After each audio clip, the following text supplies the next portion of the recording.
हमने पिछली वीडियो में देखा था कि कैसे एक बेसिक HTML पेज को डिज़ाइन किया जाता है और साथ ही साथ हमने HTML टैग में बॉडी टैग के कुछ हमने एट्रीब्यूट्स देखे थे। उसी क्रम को आगे बढ़ाते हुए मैं यहाँ पर आपको कुछ HTML टैग के बारे में और बता रहा हूँ, जैसे कि headings, paragraph, breaks and oriental rules.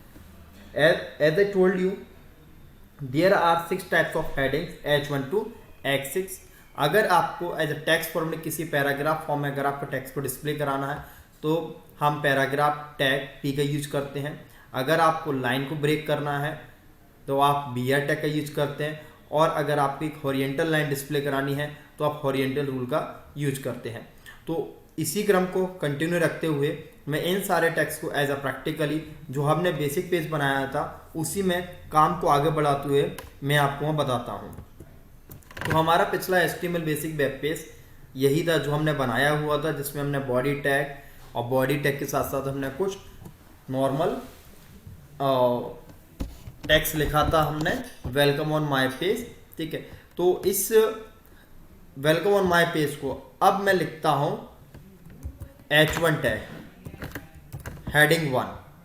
H1 tag जो है आपका वन ऑफ द टैग जिसका फॉन्ट साइज आपका H2 से H6 से ज़्यादा होता है, और एटलीस्ट H1 टैग जो है कम से कम जो है H1 टैग मैंडेटरी है कि आपके हर एक वेब पेज में एक बार होना ही चाहिए। कोशिश करें इसको एक ही बार लिखें। अब आप देखिए जो मैंने नॉर्मल टेक्स्ट लिखा था वेलकम ऑन माय पेज, अब उसको मैंने जब H1 टैग से पास किया है तो उसका साइज ही बदल गया, वेलकम ऑन माय पेज। भी देखिए, अब मैं इसी को अगर मैं H2 में लिखता हूं तो आप देखिए H2 में क्या चेंजेस आपको दिखाई देते हैं। मैंने लिखा हेडिंग 2, कंट्रोल S किया। कुछ भी एडिट करने के बाद कंट्रोल S जरूर करते जाएं। इनकेस अगर आपका सिस्टम जो है आउट ऑफ ऑर्डर हो जाता है तो फिर आपको वो बैकअप के लिए आपके पास कोई ऑप्शन नहीं होगा। इसलिए मैं रिक्वेस्ट करूंगा कि साथ ही साथ आप जो है कंट्रोल S करते जाएं, एक्सेस करते जाएं H1 to H। इसी तरह से आपके पास H4, H2 to H6 आप multiple times, mean to say that आप कितनी भी बार जो है H1 to H6 हेडिंग्स आप यूज कर सकते हैं, लेकिन कोशिश करें H1 एक ही बार आपके वेब पेज में आए। तो यहाँ पर H5 हेडिंग 5,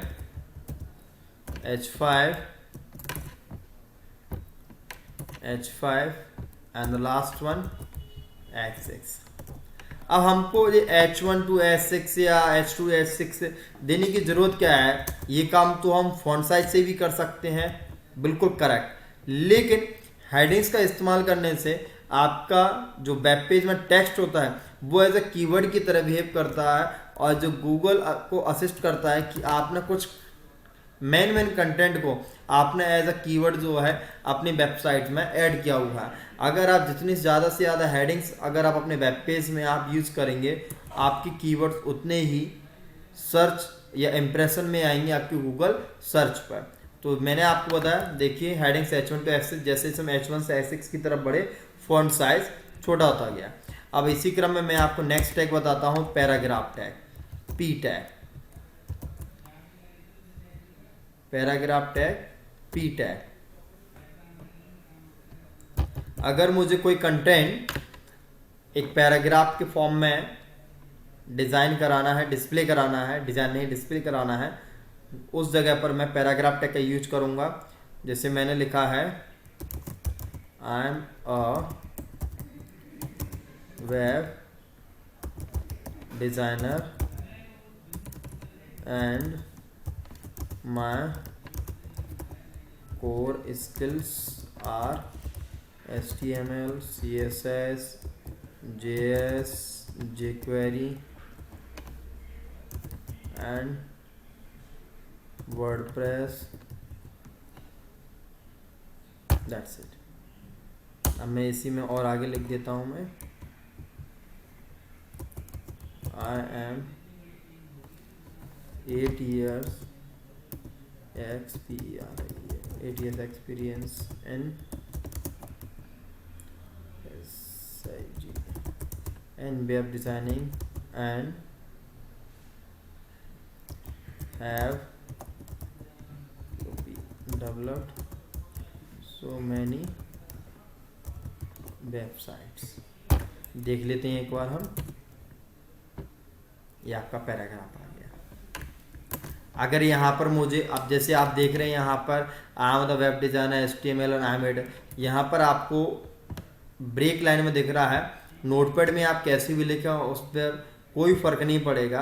अगर जब अनटिल अनलेस अगर आपको स्पेशल टैग या स्टाइल आप पास नहीं करते हैं, तो मैंने यहाँ पर BR टैग पास किया। BR देखिए, एक ही टेक्स्ट के अंदर जो मैंने 2 लाइन लिखी थी, I am the web designer and I am ATS experience in web designing and have developed so many website. BR tag लगाते ही आपकी लाइन ब्रेक हो गई। BR का काम ही ये होता है कि ब्रेक, लाइन को ब्रेक करना। BR टैग को हम एम्प्टी एलिमेंट भी कहते हैं, क्योंकि BR tag does not contain any attribute और एनी प्रॉपर्टी। अब अगर मैं इसी के बाद में आपको बताता हूँ, अगर जैसे मुझको HR हॉरिजेंटल रूल अगर मुझे पास करना है, तो सिर्फ मैं HR पास कर सकता हूँ। एक डिफ़ॉल्ट लाइन आएगी 100% बिट्स पर। ये देखिए, अब इसकी कुछ प्रॉपर्टीज़ रहती हैं, जैसे साइज़, अगर आपको साइज़ ज़्यादा रखना है, ठीक है, साइज़, ये साइज़ देखिए। अब इसमें आपको कलर देना पड़ेगा। आपको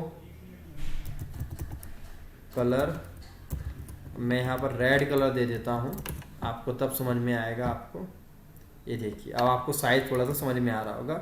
इसके साथ ही साथ विड्थ आप 50% में दे देता हूँ, यानी कि बॉडी से 50%। एंड नेक्स्ट जो एट्रीब्यूट होता है आपका align. Align by default centre होता है। आप चाहते हैं लेफ़्ट राइट करना, तो लेफ़्ट राइट भी हो सकता है। ये देखिए, आप चाहते हैं राइट, EST राइट, ठीक। यह बाय डिफ़ॉल्ट आप सेंटर होता है, लिख भी सकते हैं आप, लेकिन सेंटर, ठीक। तो ये हो गए हमारे HR टैग।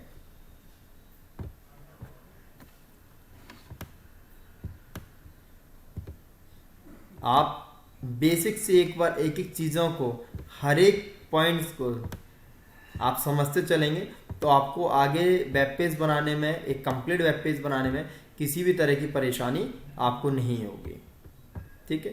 तो हमने HR टैग तक हमने देखा। इसके आगे हम और देखेंगे हम HTML टेक्स्ट फॉर्मेटिंग, किस तरीके से हम HTML टेक्स्ट फॉर्मेटिंग करते हैं, मैं आपको बताता हूँ नेक्स्ट वीडियो में।